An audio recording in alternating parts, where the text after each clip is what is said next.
स्वागत है आप सभी का। वेलकम। कैसे हैं? उम्मीद करता हूं बढ़िया, मस्त, चकाचक, बिंदास। आइए इस हिंदी की श्रृंखला में, जिसमें हम 25 प्रश्नों की बेहतरीन परिचर्चा करते हैं, यह परिचर्चा लेकर आपके लिए आ गए हैं। इसे आप टेस्ट के रूप में सॉल्व कर रहे हैं, हल कर रहे हैं। लेकिन संग संग खाली ये नहीं होता कि आपने कोई टेस्ट किया और उसको आप टिक करके और बस आता है नहीं आता है, ये नहीं चेक करना होता है। प्रश्न के चारों ऑप्शन को समझना होता है। याद रखिए, हिंदी ऐसी चीज़ नहीं है, या कोई भी परीक्षा ऐसी चीज़ नहीं होती कि ज़्यादा रट के पेपर देने चले जाएं। नहीं, थोड़ा भी पढ़ें, लेकिन डायमेंशनल अपने डायमेंशन का विस्तार कर लें, उसको अलग अलग आयाम से समझें। और अगर आप समझेंगे तो हमें लगता है कि थोड़ी पढ़ाई ज़्यादा नॉलेज दे सकती है। तो ये थोड़ी पढ़ाई ज़्यादा नॉलेज देने वाली है। पहला सवाल आप सबके सामने रखता हूँ। निम्नलिखित शब्द की वर्तनी में हलंत संबंधी अशुद्धि है। एक शब्द इसमें ऐसा लिखा है जिसमें हलंत संबंधी अशुद्धि है। ये जो चिन्ह होता है जब किसी अक्षर को लिखा जाता है, बाय द वे ये अक्षर लिखा हुआ है, ये पूरा अक्षर है। और अगर आप इसके नीचे ये डंडा लगा दें तो इसका मतलब अब ये आधा अक्षर हो गया, आधा अक्षर हो गया। अच्छा, इसको हलंत क्यों कहते हैं पता है? तो आप समझिए कि ये कोई भी व्यंजन, आपने वर्णमाला पढ़ी हो तो आप जानते हैं कि स्वर और व्यंजन दो चीजें होती हैं। स्वर वो हैं जो स्वतंत्र रूप से बोले जाते हैं, व्यंजन वो हैं जिनका स्वतंत्र उच्चारण नहीं होता, वे स्वर की सहायता से बोले जाते हैं। तो वस्तुतः स्वतंत्र व्यंजन ये है रियल व्यंजन। कोई भी व्यंजन अगर अपने शुद्धतम रूप में लिखा जाएगा तो वो हल चिन्ह के साथ, यानी ये इसको ये जब आपने संस्कृत में आयुर रिले कायंग की कहानी सुनी है हमसे, तो आप जानते हैं कि हल किसको बोलते हैं? व्यंजन को बोलते हैं। क्योंकि आयुर रिले कायंग हाई वरद लड़े मंगमणनम जब ये कर 10, तो हा से शुरू करके ला तक महेश्वर सूत्र में जितने अक्षर आते हैं उनको क्या कहते हैं जी? हम व्यंजन कहते हैं। तो हल को व्यंजन कहा जाता है, इसको हल का चिन्ह कहा जाता है, यानी व्यंजन का चिन्ह है। ये व्यंजन का चिन्ह क्या करता है? वो उसके शुद्धतम रूप यानी उसके आधे रूप में दिखाता है। तो कभी भी किसी अक्षर के नीचे यानी व्यंजन के नीचे डंडी लगे, इसका मतलब वो आधा है। इसका बेसिक मतलब क्या है? ये लिखा हुआ है, ये वाला ये लिखा हुआ है। इसका मतलब क्या है? ये वाला लिखा हुआ है, ये आधा गा जो आप लिखते हैं, आधा गा। ठीक है, तो ये है। तो बहुत सारे अक्षर हैं जहां जब शब्द खत्म होता है तो उसके पीछे ये हल चिन्ह आखिरी अक्षर पर लगता है, हलंत लगता है, और बहुत सारे ऐसे नहीं लगता है। उनकी एक पूरी लिस्ट आपने वर्तनी शुद्धि वाले हल संबंधी नियम वाले में आपने पूरी लिस्ट पढ़ रखी है। तो पढ़ रखी है तो आप देखें, विधिवत मैंने वर्तनी शुद्धि में एक पूरी लिस्ट बताई है हल चिन्हों की। तो विधिवत तो इसमें तो हलंत लगेगा, प्रत्युत इसमें नहीं लगेगा, साक्षात इसमें भी लगेगा, लेकिन श्रीमान में लगना चाहिए और यहां नहीं लगा है, इसीलिए यही अशुद्ध है। याद रखना, आपको जब श्री मान लिखना हो तो आखिरी अक्षर हलंत वाला होना चाहिए, हल चिन्ह वाला होना चाहिए। याद रखिए, मान और वान ये दो प्रत्यय हैं, जब भी आवे तो आप इनको हल चिन्ह के साथ लगाएंगे। इवन आप क्या कहते हैं, बुद्धिमान लिखें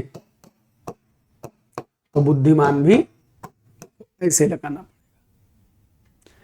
ज्ञानवान लिखें, ज्ञानवान, तो वान और वान मान एक ही चीज है, वान वाला और मान वाला। और ये वान और मान दोनों प्रत्यय जब भी आएंगे तो इनके आखिर में चिन्ह लगेगा।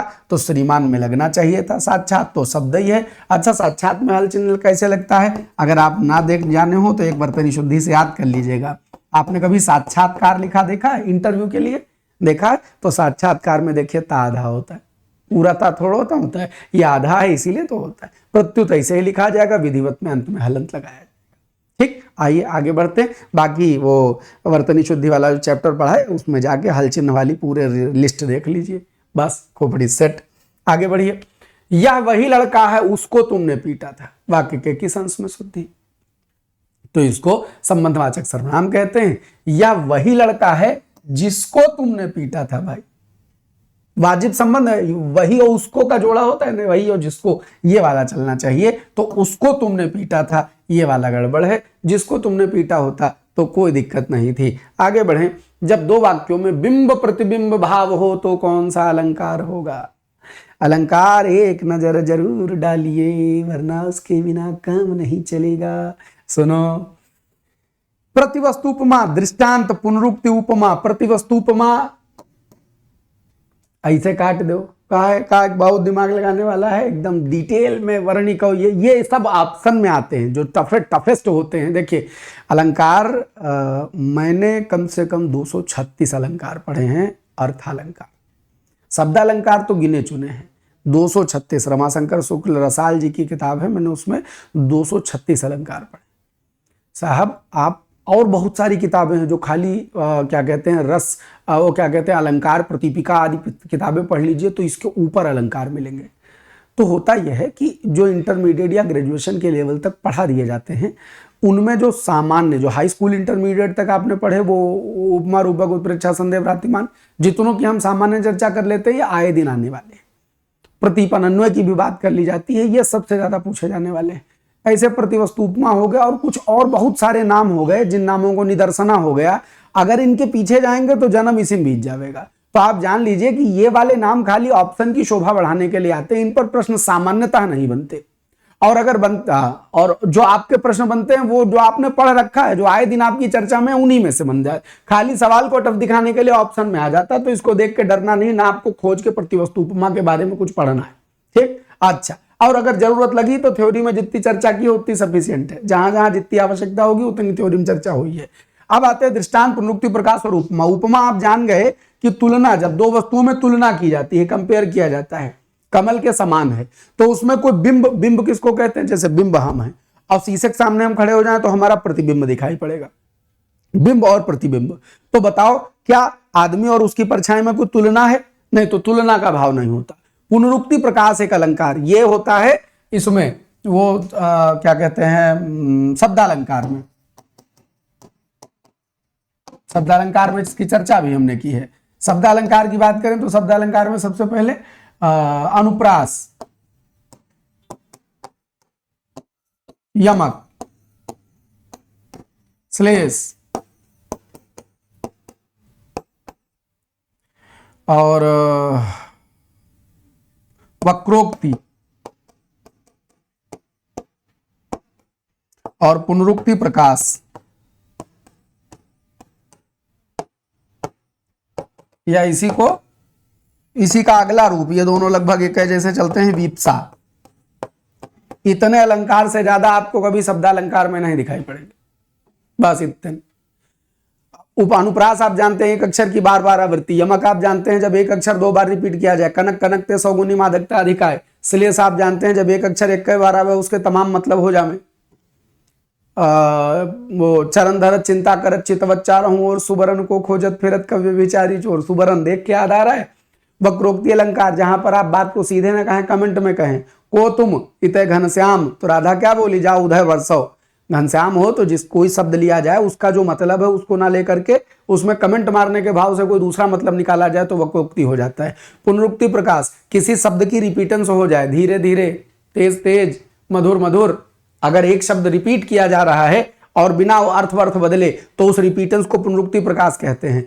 और अगर उसको फीलिंगली, भावनाओं को अर्पित करने के लिए रिपीट किया, छी छी, धक धक, जब आपके मन की भावनाओं को रिप्रेजेंट करने के, हा हा, तो आपकी भावनाओं को रिप्रेजेंट करने के लिए जब वही पुनरुक्ति होती है तो उसका नाम वीप्सा हो जाता है। तो इसका मतलब न पुनरुक्ति प्रकाश है न उपमा है, तो बचा क्या, दृष्टांत है। मां साहब दृष्टांत अलंकार क्या होता है? दृष्टांत भी थ्योरी में पढ़ाया है।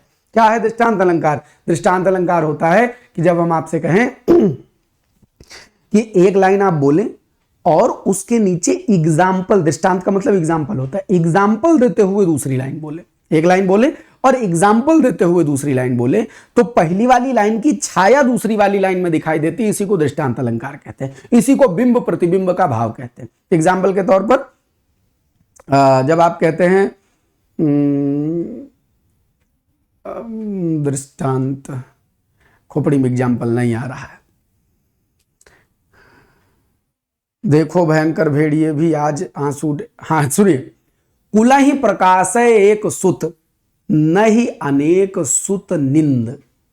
खानदान का नाम रोशन करने के लिए कुल ही प्रकाश है कुल माने खानदान, खानदान को प्रकाशित करने के लिए, नाम करने के लिए एक ही बेटा काफी है। कुल ही प्रकाश है एक सुत, नहीं अनेक सुत निंद, अनेक निंदनीय बेटों की तुलना में एक ही खानदान का नाम रोशन करने के लिए काफी है। ये पहली लाइन है। अब इस लाइन का प्रतिबिंब देखो दूसरी लाइन में, तो कुल ही प्रकाश है एक सुत, नहीं अनेक सुत निंद, एक चंद सब तम हरे, नहीं उड़गन के वृंद। एक चंद यानी एक चंद्रमा सारा अंधेरा हर लेता है, और उड़गन माने होते हैं तारे, नक्षत्र, उडुग, उड़गन। तो नहीं उड़गन के वृंद, तारों की भीड़ भी अंधेरा हर नहीं पाती, अकेला चंद्रमा अंधेरा हर लेता है। तो एक खानदान में अच्छा बेटा हो जाए तो नाम रोशन कर देगा, उजाला कर देगा, और बाकी अनेकों निंदे बेटों की तुलना में एक बेटा काफी है। एग्जाम्पल देने के लिए कहा गया एक चंद्रमा सारा अंधेरा हर लेता है और उड़गन के वृंद नहीं कर पाते। जो पहली वाली लाइन कही गई है उसकी छाया लेते हुए दूसरा एग्जाम्पल दिया गया। तो पहली और दूसरी पंक्ति में बिंब और प्रतिबिंब का कथन है, तो इसलिए इसको दृष्टांत अलंकार कहा जाएगा। ये बात बड़े डिटेल से बहुत व्याख्यायित अलंकार में समझाई है। अभ्यास करते समय जरूरी है कि वह सब बातें रिकॉल हो जाएं, यही अभ्यास का काम है। मिश्र वाक्य को साधारण वाक्य में बदलिए। जो कवि लोकप्रिय होता है उसका सम्मान सभी करते हैं, तो लोकप्रिय होता है उसका सम्मान सभी करते हैं। एक सिंगल सेंटेंस बना देता है, जिसमें बना देना है जिसमें किसी की कोई डिपेंडेंसी ना हो। जो लोकप्रिय होता है उसका सब सम्मान करते हैं, सीधे कह दो लोकप्रिय कवि का सम्मान सभी करते हैं।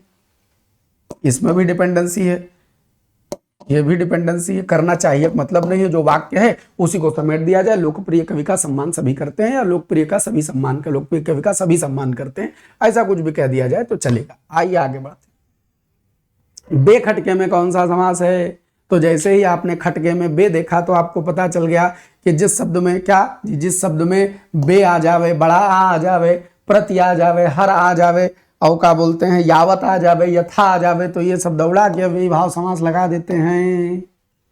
दुग में गिनती होनी चाहिए, तत्पुरुष में कारक चिन्ह का लोप होना चाहिए, कर्मधारय समास में उप में उपमान और विशेषण विशेष का संबंध होना चाहिए। कठपुतली में कौन सा समास है? कठ माने काठ, पुतली पुतली, तो पुतली माने को गुड़िया टाइप बना दी जाए तो काठ की पुतली। दोनों के बीच से कारक चिन्ह का की के का लोप हो रहा है, और का की के का लोप संबंध तत्पुरुष बनाता है, के लिए का लोप संप्रदान तत्पुरुष बनाता है, में पर बीच से गायब हो जाए तो अधिकरण बनता है, और को गायब हो जाए तो कर्म तत्पुरुष बन जाता है। आगे बढ़े। निम्नलिखित में से संधि नियमों के उल्लंघन की दृष्टि से अशुद्ध शब्द बताइए। एक शब्द में संधि नियमों का उल्लंघन हुआ है, जहां उल्लंघन हुआ है बताइए। तो उपर्युक्त तो सही लिखा है तो उल्लंघन किनारे धरो, उत्पात भी सही लिखा है, मनस्थिति भी सही लिखा है, यक्के शब्द साफ साफ गलत लिखा है जो संधि यानी कि दो शब्दों के जोड़ने के नियम का उल्लंघन करता है। वैसे ये उपसर्ग का नियम है, संधि का नियम नहीं।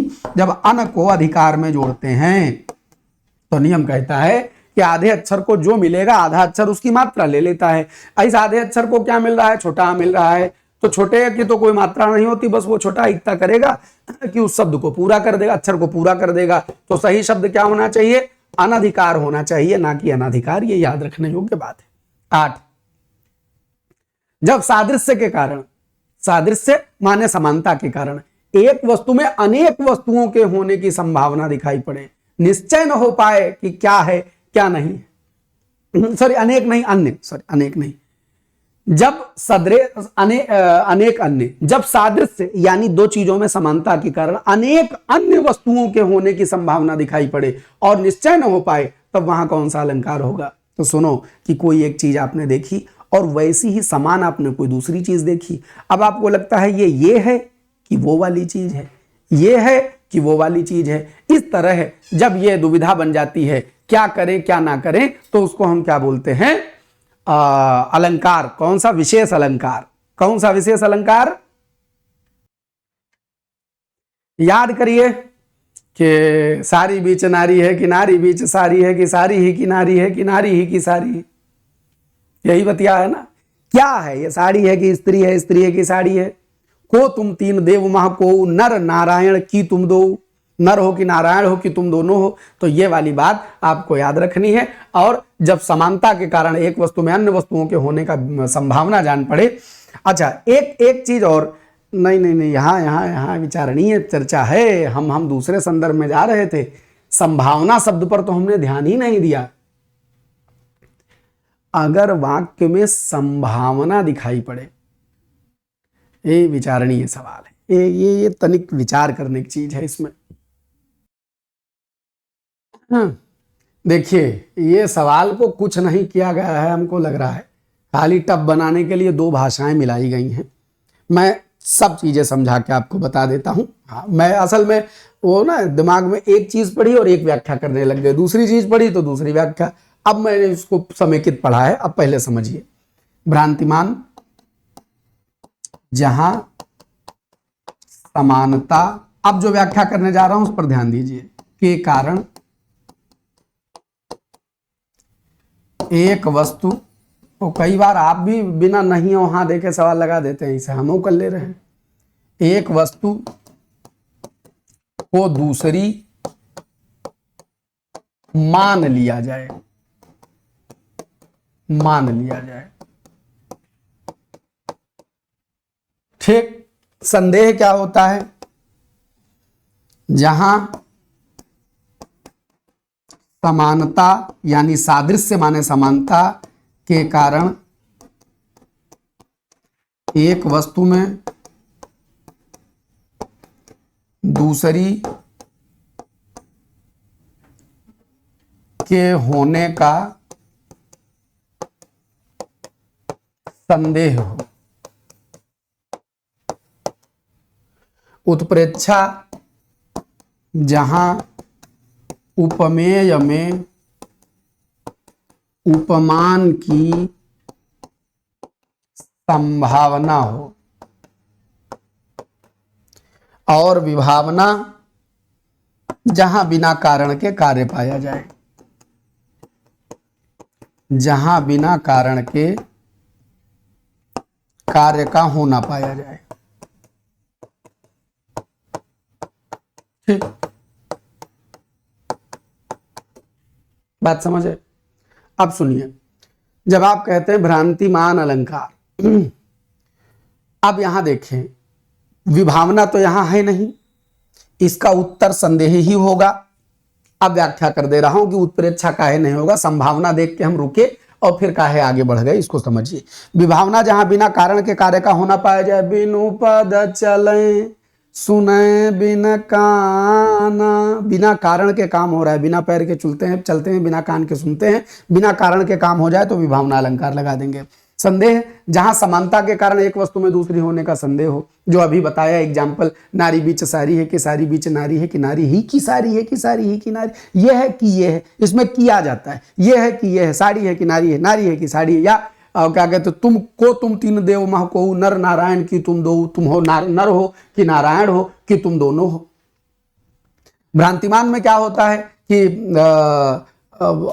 ओस बिंदु चुग रही हंसिनी मोती उनको जान, सवेरे सवेरे उसकी बूंदें पड़ी हैं, सूरज की किरण आई और वो चमकने लगी तो हंसिनी उनको चुगने लगी मोती जान करके। याद रखना, भ्रम के कारण एक को मान लिया, उसने ये नहीं समझा उसके बूंदी को बूंदों को इतना भ्रम हुआ कि उसने मोती मान करके चुगना शुरू कर दिया।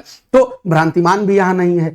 उत्प्रेक्षा काहे नहीं है? उत्प्रेक्षा में कोई समानता का भाव नहीं होता है, उत्प्रेक्षा में बस आपकी इमेजिनेशन होती, सादृश्य नहीं होता, इसीलिए संभावना देखकर भी हम उत्प्रेक्षा नहीं लगा रहे। यहां सादृश्य के कारण, समानता के कारण एक वस्तु के अन्य वस्तु होने की संभावना। अच्छा, उत्प्रेक्षा क्या होता है? क्या कहते हैं कि कहती हुई वो उत्तरा के नेत्र जल से भर गए, हिम के कणों से पूर्ण मानो हो गए पंकज नए, जहां मनु मानो जनु जानो आ जाए। तो उत्तरा रो रही है और उनके आंसुओं में, आंखों में आंसू भरे हैं। अब कवि इमेजिन करता है, संभावना व्यक्त करता है कि मानो कमल के पत्ते में आंसू, उन दोनों में कोई समानता नहीं दिख रही है, समानता नहीं दिख रही है, वो कवि की इमेजिनेशन है। तो अगर यहां सादृश्यता वर्ड ना लिखा होता तो हम उत्प्रेक्षा मान लेते खाली संभावना को। साथ में यह भी लिखा, सादृश्य के कारण एक वस्तु में अनेक अन्य वस्तुओं को होने की संभावना। अन्य जैसे को तुम तीन देव मह को, नर नारायण की तुम दो, एक आदमी को कंफ्यूजन है कि तुम नर हो कि नारायण हो कि तुम दोनों हो कि तुम तीनों देवताओं में से कोई हो। एक से कंपेयर नहीं हो रहा है, एक डाउट नहीं पैदा हो रहा है, बहुत सारे डाउट पैदा हो रहे हैं। तो अन्य वस्तुओं के होने की संभावना दिखाई पड़े, खाली संभावना शब्द लिख के सवाल को कठिन बनाया गया क्योंकि संभावना पेट होता है उत्प्रेक्षा के लिए। जबरदस्त सवाल एग्जामिनर ने पूछा है। आइए, संदेह हम समझ गए। जहां अब क्लियर है। जहां समानता के कारण एक वस्तु को दूसरी मान लिया जाए वो भ्रांतिमान, जहां उपमेय में उपमान की संभावना व्यक्त की जाए उत्प्रेक्षा, जहां समानता के कारण एक वस्तु में दूसरी वस्तु के होने का संदेह किया जाए उसको संदेह अलंकार, जो कि दिए गए ऑप्शन को सेट करता है, और जहां बिना कारण के कार्य का होना पाया जाए। डन। आइए आगे बढ़ते हैं। ऐसे शब्द जो संस्कृत और प्राकृत से विकृत होकर हिंदी में आए हैं, तो एकदम सही। मां साहब खाली संस्कृत से विकृत नहीं हुए, प्राकृत से भी विकृत हुए हैं, और विकृत माने बदले हैं, बिगड़े हैं, उन्हीं को तद्भव कहा जाता है। तो संस्कृत और प्राकृत से विकृत होकर, खाली संस्कृत मत रटना, अपने जहन में प्राकृत शब्द भी रखना। संस्कृत और प्राकृत से विकृत होकर जो हिंदी में आए हैं उनको तद्भव कहा जाता है।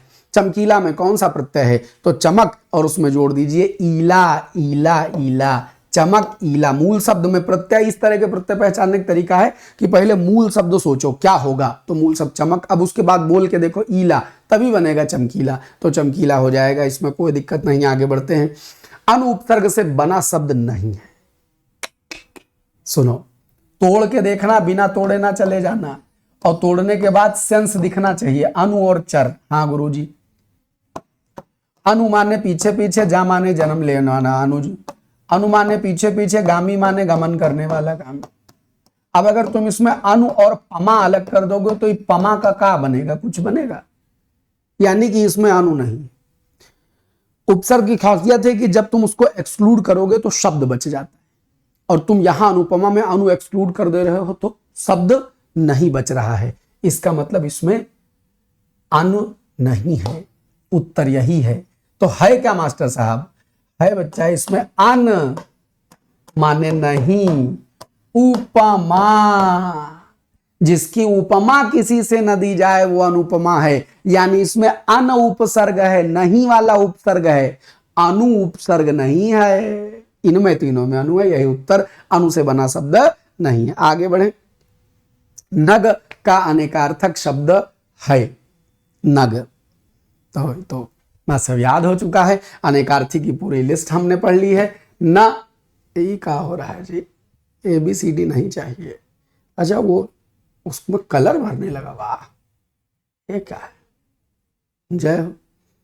अन, सॉरी, नग, नग, नगच्छति, जो कहीं नहीं जाता है, तो पहाड़ को नग बोला जाता है, पर्वत को नग बोला जाता है, नग, ठीक है।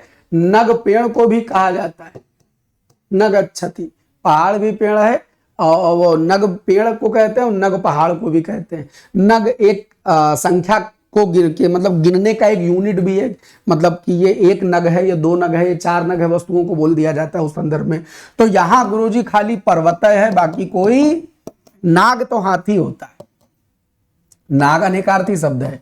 नाग हाथी को भी कहते हैं और नाग सांप को भी कहते हैं। डन, इतना याद रखो।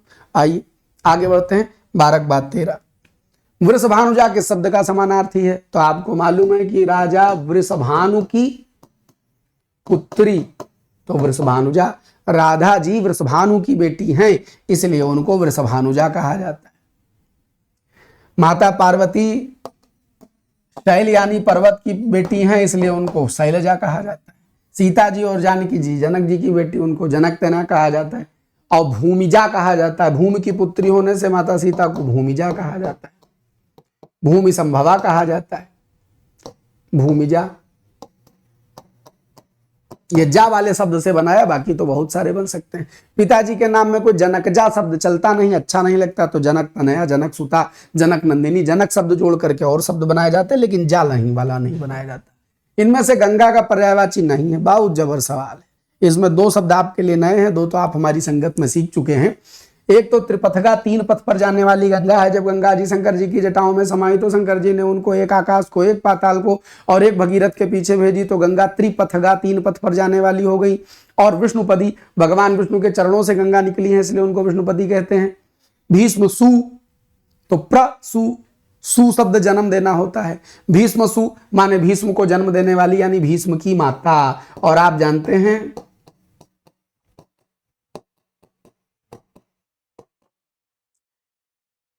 शांतनु ने गंगा से विवाह किया था, शांतनु और गंगा के पुत्र देवव्रत थे। उन देवव्रत ने बहुत भयानक प्रतिज्ञा ली कि हम विवाह नहीं करेंगे अपने पिता की खुशी के लिए, और सत्यवती से अपने पिता का विवाह करवा दिया। तब से उनकी इस भीषण प्रतिज्ञा के कारण उनको भीष्म कहा जाने लगा। तो वही पितामह भीष्म महाभारत वाले, उनकी माता गंगा हैं, तो वे गंगा पुत्र कहे जाते हैं, गांगेय कहे जाते हैं। और गंगा को भीष्म की माता होने की वजह से भीष्मसु कहा जाता है, इसलिए सब गंगा हैं। ये भी गंगा हो गई, भीष्म की माता गंगा, ये सब गंगा है। रेवा नर्मदा नदी का नाम है। कोई मध्य प्रदेश से संबंधित आदमी हो कम से कम वो तो जरूर जानता होगा, नर्मदा मैया को रेवा माई भी कहते हैं। तो रेवा नर्मदा को कहा जाता है, तो नर्मदा रेवा है, बाकी सब गंगा है। आगे उत्पत्ति के आधार पर शब्दों के 4 भेद किए गए हैं। निम्नलिखित में से कौन सा भेद गलत है? तो उत्पत्ति यानी पैदा होना, निर्माण, इतिहास या पैदा होना यानी इतिहास या स्रोत। कोई शब्द इतिहास या स्रोत की दृष्टि से 4 प्रकार का होता है, तत्सम, तद्भव, देशज और विदेशी। इसमें यौगिक शब्द जो है ये उत्पत्ति नहीं है, इतिहास या स्रोत नहीं है। ये क्या है? ये है रचना के आधार पर। रचना के आधार पर 3 होते हैं, ऋण होता है, यौगिक होता है और योग ऋण होता है। तो रचना के आधार पर 3 होते हैं। ठीक, आइए 16 नंबर सवाल को देखें। अखिल भुवन चर चर जग हरि मुख में लखी मातु, चकित भई गद गद नयन विकसित दृग पुलकातु। अखिल भुवन संपूर्ण संसार, चर अचर जग या जीवित और निर्जीव सब चर अचर सारा संसार, हरि मुख यानी भगवान के मुख में, लख यानी देख कर, मातु यानी माता। चकित भई, भगवान कृष्ण ने मिट्टी खाई, यशोदा मैया ने कहा मुंह खोलो लाला, लाला ने मुंह खोला तो उसमें संपूर्ण संसार दिखाई पड़ा, चराचर पूरा संसार दिखाई पड़ा। भगवान के मुख में यह चराचर संसार, अखिल भुवन संसार सब देखकर चकित भई, माता चकित हो गई, गदगद वचन गदगद हो गए। और विकसित दृग पुलकातु, और आंखें बड़ी सी हो गई, ऐसा आश्चर्य, विकसित बड़ी बड़ी हो गई और पुलक आ गई। तो ये सब किसका वर्णन कर रहे हैं? इसमें वात्सल्य है, बालक के प्रति प्रेम है? नहीं। क्या इसमें कोई घृणा है? नहीं। क्या इसमें कोई डर है? नहीं। इसमें आश्चर्य है, और जहां आश्चर्यजनक वस्तुओं का वर्णन किया जाए वहां अद्भुत रस होता है। सिखाया है कि 2 घटनाएं, अगर आपको एक तो कृष्ण भगवान के मुख में मिट्टी देखना, और माता कौशल्या का रामचंद्र जी को लिटा करके आना और उनका पालने से आकर के उनको राजा दशरथ की गोद में और पालने दोनों जगह दिख पड़ना। ये जो दृश्य होते हैं वो 2 दृश्य सदैव अद्भुत रस में रखे जाते हैं, इनको याद रखिएगा। आश्चर्यजनक घटना है। राम ने खाना खाया होगा, मोहन दिल्ली गया होगा, कल ब्याह में आप नाचे होंगे, कल तो पनीर पकौड़ी खाई होगी। तो आप बताइए, खाया होगा, नहाया होगा, दिल्ली गया होगा, शादी में नाचे होंगे, पनीर पकौड़ी खाई होगी, ये सब पास्ट है कि नहीं है? एवरी गागी गे इज नॉट फ्यूचर, ये पास्ट है, 100% पास्ट है। और लेकिन पास्ट में डाउट है, पता नहीं पकौड़ी खाई होगी कि नहीं खाई होगी, पता नहीं ब्याह में नाचे होंगे कि नहीं नाचे होंगे। संदिग्ध भूत कहते हैं इसको, काल जरूर पढ़िए। हाँ, संदिग्ध भूत कहते हैं। निम्नलिखित में से कौन सा भाववाच्य का उदाहरण है? भाववाच्य, जहां पर क्रिया को प्रधानता दे दी जाए वहां भाववाच्य हो जाता है। किसको प्रधानता दी जाए? क्रिया को प्रधानता दी जाए वहां भाववाच्य होता है। मैंने पुस्तक पढ़ी, कर्ता को प्रधानता है। पुस्तक पढ़ी जाती है, कर्म को प्रधानता है। आम खाया जाता है, कर्म को प्रधानता है। धूप में चला नहीं जाता, बैठा नहीं जाता, सोया नहीं जाता, रोया नहीं जाता, इस तरह नहीं जाता वाले जो सेंटेंसेस होते हैं वो सब किसमें चले जाएंगे? भाववाच्य में। क्रिया प्रधान हो तो भाववाच्य, कर्ता प्रधान हो तो कर्तृवाच्य, और कर्म प्रधान हो तो उसको कर्मवाच्य कहा जाता है। 18 के बाद 19 नंबर को देखें।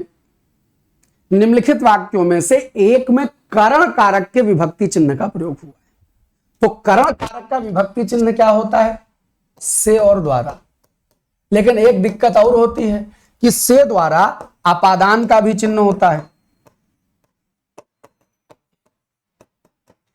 और से द्वारा अपादान वाला अलगाव करवाता है, तुलना करवाता है। और जो ये वाला है करण कारक वाला, ये साधन का काम करता है कि एक काम को करने का साधन हो जाए, क्रिया को संपन्न करने का साधन हो जाए। तो आप देखिए, पेड़ से गिरता सेब से आया लेकिन अलगाव करवा रहा है, तो यह अपादान है। रेल से उतरा मुसाफिर, रेल से उतरा, अलगाव को दिखा रहा है। आकाश से गिरी एक बूंद से है लेकिन अलगाव को दिखा रही है। पैरों से चलना साधन, पैर साधन है चलने के। प्राणों से चलना जीवन, प्राण जीवन चलाने के साधन है। समुदाय से चलना समाज, समाज को चलाने का साधन समुदाय है। देश और काल से चलना इतिहास कहलाता है, इतिहास को चलाना देश और काल का साधन है। से आया और करण कारक विभक्ति का प्रयोग हुआ। इस प्रकार बड़े से सवाल का आनंद आपने लिया। 20 नंबर को देखें। मच्छर भिनभिनाते हैं, इस वाक्य में कौन सी क्रिया है? तो आप समझिए कि सामान्यतः संज्ञा शब्दों से, सर्वनाम शब्दों से और विशेषण शब्दों से जो क्रियाएं बनाई जाती हैं उनको नाम धातु कहते हैं। जब कर्ता किसी दूसरे से कोई काम करवाए तो प्रेरणार्थक, ऐसा है नहीं। संयुक्त क्रिया चल पड़ा, रो पड़ा, हंस पड़ा, गिर पड़ा, चलने लगा, सोने लगा, जाने दो, आने दो, जब दो क्रिया शब्द जोड़ करके एक क्रिया बनाई जाए तो उसको संयुक्त क्रिया अथवा यौगिक क्रिया कहते हैं, जिसके 11 भेद मैंने बताए हैं। यौगिक क्रिया, उसी संयुक्त क्रिया को यौगिक क्रिया कहा जाता है। पूर्वकालिक क्रिया, जहां एक काम करने से पूर्व कोई दूसरी चीज संपन्न कर दी जाए, तो भिनभिनाना संज्ञा है और उसको हमने आहट जोड़ करके क्रिया बना के, सॉरी भिन भिन की बात कर लें तो भिन भिन वो आवाज है जो मच्छर भिनभिनाता है या मक्खियां कुछ इस तरह की, जो भिन भिन एक आवाज है। तो भिन भिन संज्ञा हो गई। जैसे कुत्ता भौ भौ करता है तो भौंकना संज्ञा हो, वो मतलब क्या कहते हैं, ये जो भिन भिन शब्द है वो एक प्रकार की हमिंग, वो किसी पर्टिकुलर व्यक्ति की क्रिया नहीं, किसी प्रकार की हमिंग हो रही हो तो उसको नाम हम देते हैं भिन भिन। ये ध्वन्यात्मक शब्द है लेकिन संज्ञा है, और इस संज्ञा में हमने भिन भिनाना बना दिया, भिन भिनाहट बना ले तो ये सब क्रिया के रूप में जाएंगे। भिन भिनाना स्पेशली, मच्छर भिन भिनाहट तो फिर संज्ञा बन जाएगी।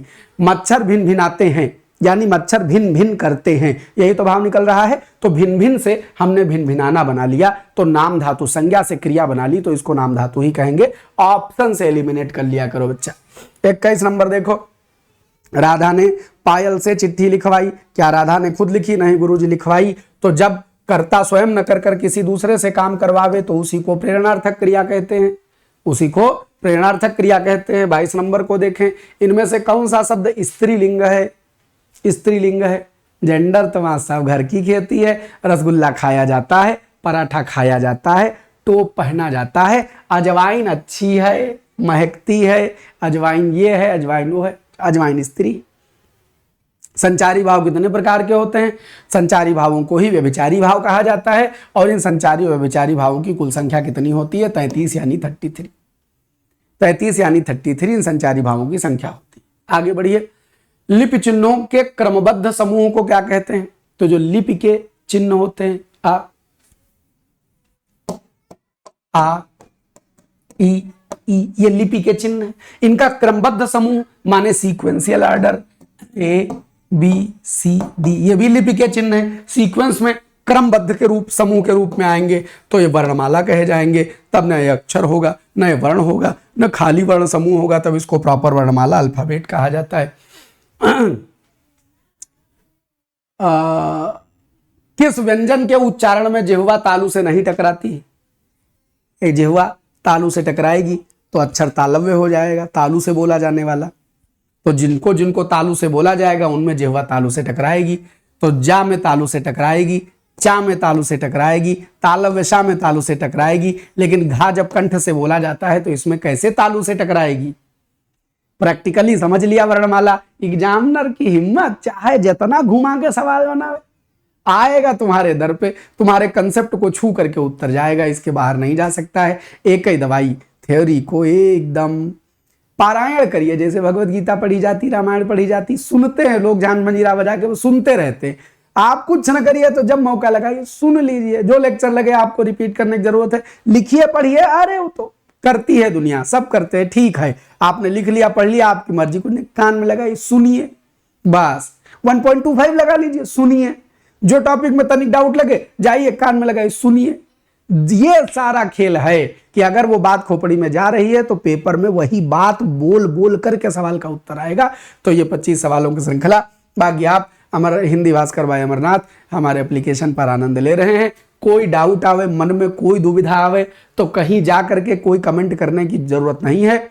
या तो इस नंबर पे या इस नंबर पे। इस नंबर पे कॉल करेंगे तो सामान्यतः हमसे डायरेक्ट बात हो जाती है। इस पर तकनीकी सहायता के लिए सर उठाते हैं, तो आप इन दोनों नंबर में से किसी नंबर पर बतिया के अपनी मन की बात भी कोई कहना चाहें तो कह सकते हैं। सीधे हमसे कहें, जब संवाद के लिए हम सीधे अवेलेबल हैं तो दाएं बाएं क्या बतियाना। बहुत बहुत धन्यवाद। खूब खुश रहिए, मस्त रहिए, बिंदास रहिए, सदा सर्वदा आनंदित रहिए। इसी शुभकामना के साथ आज के एपिसोड में इतना ही। Bye bye.